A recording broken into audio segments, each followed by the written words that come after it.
only been 2 days. We just brought this from Claremont down to Red Deer and took it to Global. They put a new coil on it. I guess there's something wrong with the one that was on there. You'd think there'd be somewhere in Grand Prairie that could do that, but I guess not.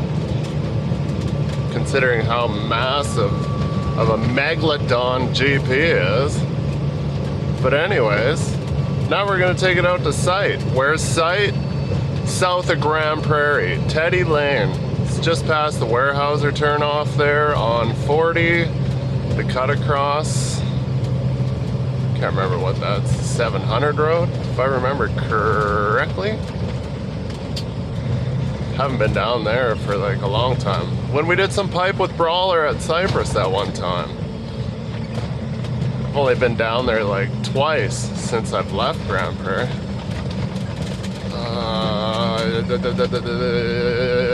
Why can't we get an air ride Jeep?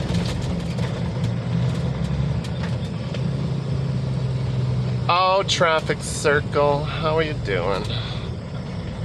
I hate this one. I'm like, if they wouldn't have put this median in here, it would have been way nicer.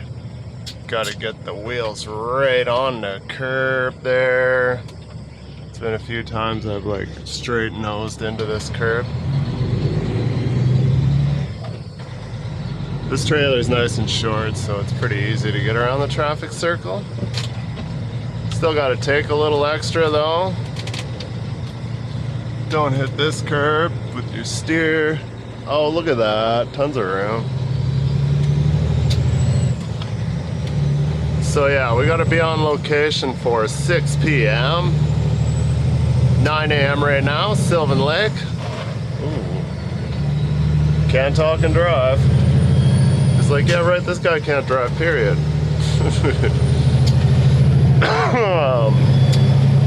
So yeah, it's gonna be a haul. I already got a little lineup behind me. Sorry guys, if you're behind me. The guy that forgot to go pee before he left the coil yard, drinking coffee this morning, yeah. Is this Nomad?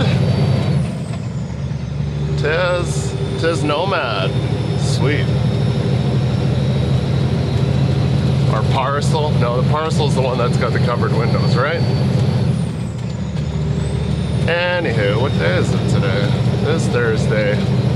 It's a car show in Rimbey at the NW. Not that it's looking like it's gonna be a very nice day.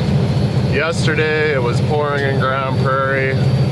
It's gonna probably rain on and off all the way out there. I'm crossing my fingers. We're only going like not even 2 kilometers into Teddy Lane, so I know I'm pretty sure it's decent for the most part, but I got some questions, like, can I bring the Jeep into location? Do I leave it somewhere?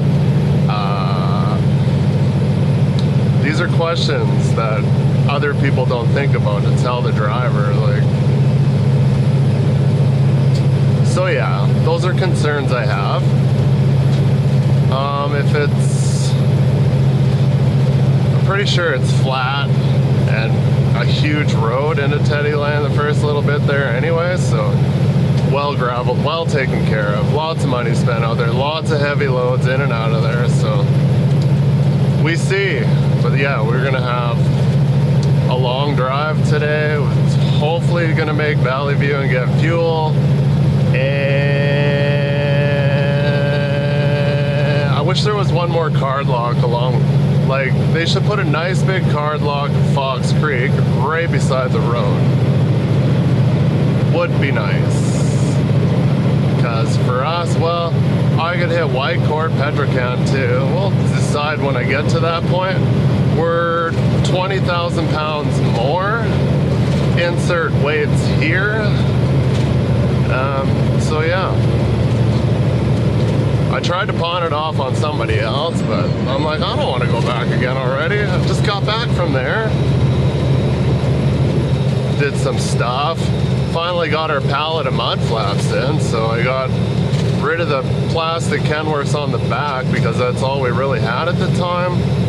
And it's like leaning into the tire just because my shit's so haggard back there. The Lennox got these like spring activated mud flap holders, and they're just bagged out, right? So they don't hold. And then we got like round tubing on a round peg, and it just, I got a pin, I put a bigger diaper pin in it, so it seems to be holding away from the tire now.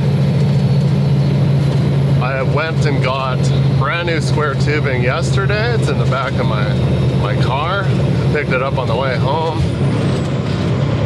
And I will be doing the square tubing modification back there, but then I gotta weld that Lennox plate so it stays put. Because yeah, the spring inside is so wore. I don't know if it's adjustable or what you can do. What I'm sure if I tried to adjust it, it would just break. So yeah, I got that the next time I got a minute. I got test fitted for my front fenders the other day at Comet. So those are almost done. Got some nice polished stainless. They're gonna weld into one piece that go on the outside. It's kind of angled. And put new roof lights on because mine were haggard. I showed you guys the clear roof lights I bought a couple weeks ago, but haven't had any time to put them on, so I did those.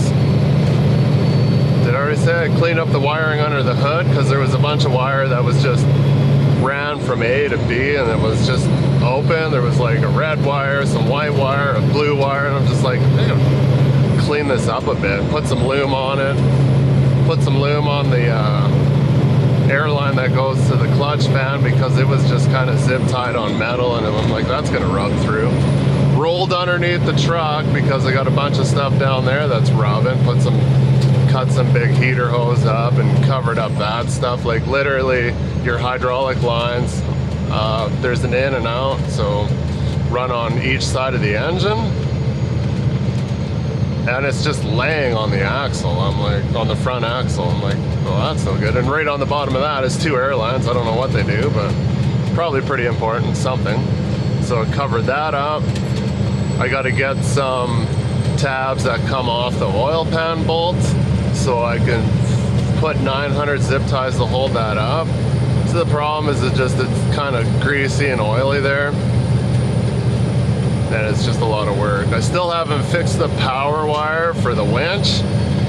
It's on the extended list of things to do. I kind of got to run shitty too. I don't like where it is, so I'm gonna have to address that real soon if I got to do it myself. Need a new power wire ran basically from wherever to wherever, because I don't want to hunt for it. But I seen where the exhaust comes up the passenger side where I had that leak. The plastic wrap that's on all that wiring is literally like melted and all falling apart and being shitty, so I'm just assume that there's probably an issue somewhere in there. Because shit, for 2 weeks I drove around with that exhaust leak. I just thought it was throaty until I started noticing all the coal down there. I was like, whoa, this is weird. Yeah, so got problems. I think I already said that we're gonna send the truck next month to get the ass end refurbed. So that's cool. The headache rack, walking deck, new fenders, and I'll have the new mud flaps on by then, and she'll be looking new. Trying to hunt out some beacons. We used to have some really sweet beacons at Road Train. They were like same sizes like your rotator, but it was all LEDs, chips, and you can program all certain things. Like we had cool ones that would it would just have like a pad would go around in a circle, and then it would flash, pad in a circle, flash. I kind of like that. And then we had other ones that would just flash, driver side, flash, passenger side. They were pretty cool, and I don't remember them being too intrusive where I'm like, God damn, these are bright and annoying. Where I like the beacons because they're not that bright and they're not annoying. But they do date, and they are haggard. I took the covers off and cleaned the inside because they were full of dust, so they look a little better. But it's, if I upgrade all the rest of the lights to clear, then I got these orange beacons. I know you can get the chrome clear covers or something. I don't know. But then you would have to get an orange light in there or something. I don't know. I think I gotta go to like Fort Garry and a few of the places that carry like truck light stuff and just be like, what do you got? Because we have some at the shop, but they need to be like wired, and I got a feeling that they don't have like the right mount to screw them to that up top. So I just don't want to piss around. I just like want to buy it, power, ground, and then screw them on. Done. But yeah, I think I'm looking for some clear LEDs of some sort. I don't know. Stay tuned and come with me out there. It might be a mud fest, might get completely stuck and buried. Who knows? Could be interesting. Sorry, it's another coil thing right after another coil thing, but I haven't had a whole lot of action. Been doing a lot of this, coils. So stay tuned if you want to watch.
should have went to the co-op. I was like, oh, I thought it was easy to sneak on the side here, but I think it's only like car pump. I don't know. I don't come here very often. Usually I always opt to go to the co-op. Just kind of more of a straight shot in, but this is closer to the permitted route, so I'll just hang out here behind this divisible wide load here and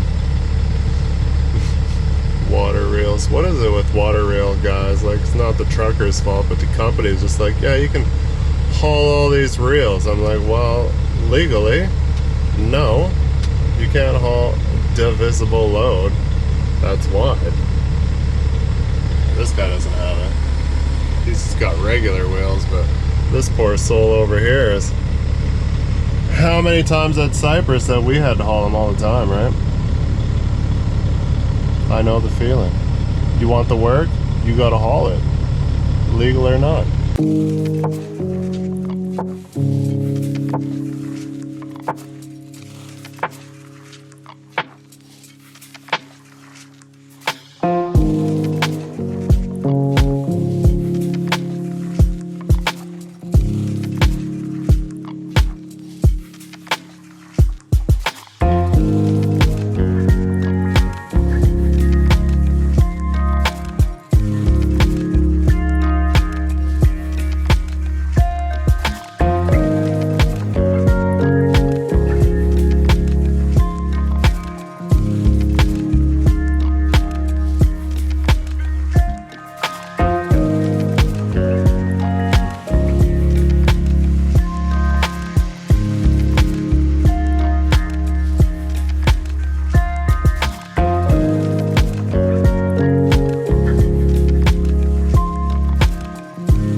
Everything went pretty easy. I slid my wheel back a little bit because I didn't want to have to fight with it when I got to pick up a trailer in Fox Creek. It's gonna have some C-ring or something on it. So I was like, oh, I'm gonna slide my wheel a little bit before I get out from underneath the Jeep. And yeah, once you put whatever amount of weight that coil is, and then you got, like, I didn't slide my wheel all the way back, but I was behind middle axle. And then yeah, it was, what was it? It was like 100 and, what was it, 10, 20, 30, 135 on the bags, where I think, what did I, 48 is legal permit hit or something? I can't remember now, but anyway, double the capacity. So it probably had like 60,000 on the drives, if not more. Couldn't turn that well. Like, I could turn, but it took a little bit to get back caught up because it wouldn't bite, and then it would slowly bite. Took a little bit to get it spotted there because it's hard, like I said, with these wide load mirrors, it's hard for me to tell if I'm square to stuff. It's really hard to tell if you're square to something when it's like sticks out 1.5 feet each side of your truck. But anyways, went easy. Guy gave me radio and he was just telling me, you know, drive side, swamp side, and we backed her in there nice and easy. This even Becker showed up. That's a nice little bed truck they got. They're strangely,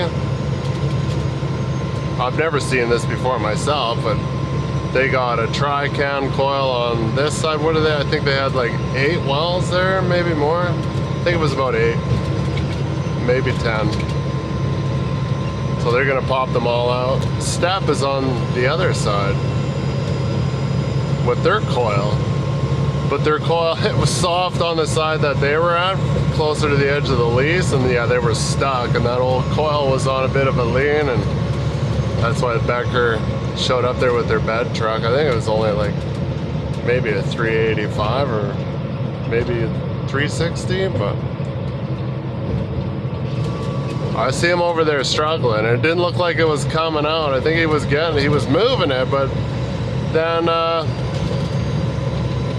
their truck that's under the coil is just a regular like T800, no auxiliary, probably nothing serious, right? Like it's hard to help when you're like anchored in there. You can't really help with a regular truck that doesn't have an auxiliary transmission. So if he's winching and he's trying to pull so he can get him out of there, usually it helps a lot if the truck can, you know, he probably didn't have chains on. He probably went in there and we're like, yeah, we're good, and then buried. Happens from time to time, right? So I was gonna stop and hang out with cousin and drink some pops, but he's in Pink Mountain, so that won't work. Then I guess I'm pretty much houred out. When I get to Grand Prairie, I'll have like, wouldn't even have enough time to get to Valley View, not that I want to go there. So we'll just camp out in GP tonight, and yeah, hit her in the morning. We'll grab that backhaul. I'll show you guys that, maybe, maybe not.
Yeah, I was just, we got to go to this site. I can't remember who it's for, Chevron or Esso. So I was like, oh, I don't have any safety glasses, but luckily Fox Creek has a place called Work and Play just over there, not too far off the road, you know. Oh, look at those bad boys. Yeah, I'll fit right in. $6.50, and I think these were like $6.50. Blues. I was like, man, I've never had blue before. That's kind of cool. So yeah, my tardiness. I have like 20 pairs at home, and I usually always have. I never wear them unless if I'm told to wear them. I usually always have pairs sitting there all the time, just 2 inches of dust. Oh, so now I'm prepared to go to site. Just in case they ask. I don't have my orientation for either of the places. If it's, I think it's Chevron, which is weird. I haven't worked for Chevron for eons, but I know Chevron, Esso, Shell, all those big brands, they're very anal about a lot of things, which is fine. I understand it.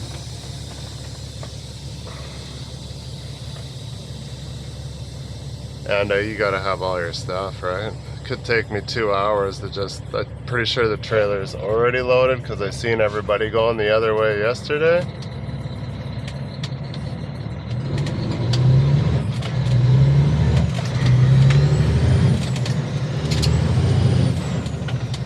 So we're just in Fox. We're going to the Clark Road, which I've been described of where it is, and I think I know where it is. Never been down it, but do have some directions.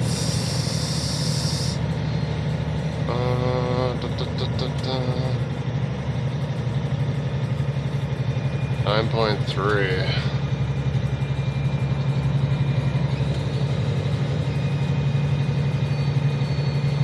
So yeah, we'll go out there. I'm pretty sure the trailer's already, it should be loaded.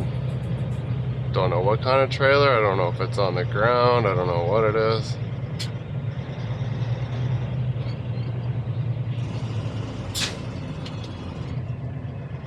Oh. Got some S.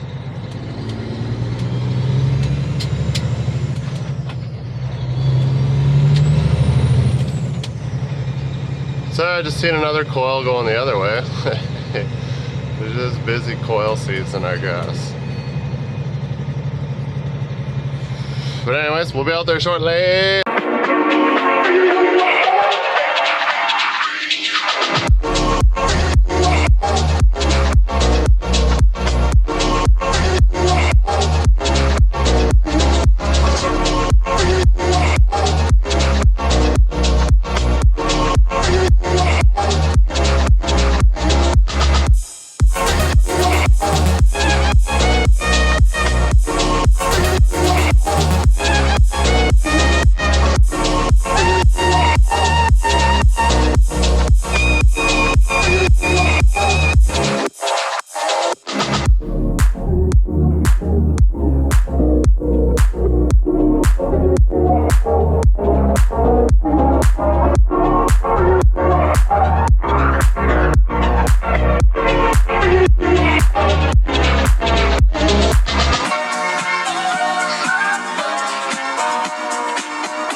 scales. We good old Fountain Tire here in Whitecourt. At first I was like, turning the corner looking at the tire, I was like, oh, that looks pretty low. So I went back there and gave it a thump, you know, pre-trip. And yeah, it was completely flat. Got here, buddy peeled it off, aired it up. Well, he aired it up and it was kind of all in there. And then took it off to further inspection. And yeah, it's got a bulge in the sidewall. Looks like something went right in the sidewall. So he's like, good news, bad news? I'm like, that doesn't sound like it's gonna end well. And he's like, yeah, I found the leak. And I'm like, the bad news is you can't fix it. He's like, yeah. Okay. So boss didn't want to get 2 new Chinese tires, even though they're like $330, $360 each Canadian. Not for you US guys, it's about $5. So we're just gonna get one for now. I know, because the one beside it is, it's probably got 20% left. He's like, probably looks like you could use a few new tires. I'm like, it's not my regular trailer, and I just had to pick it up on the way home. So we'll just put whatever on it, and we'll get it home, and then we'll probably peel it apart again and do something else with it. So yeah, we're here getting this fixed. It's already got the tire on back there. Can you see that? I can't see that. I'm looking through the tiniest screen. It's got the tire in his little protector there. He's airing it up. It'll be on in no time. You know what's next? Stop and drain valley and get a retort.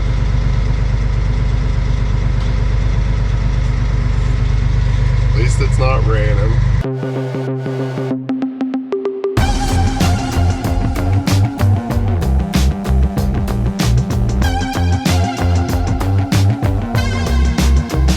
Holy shit, who is that?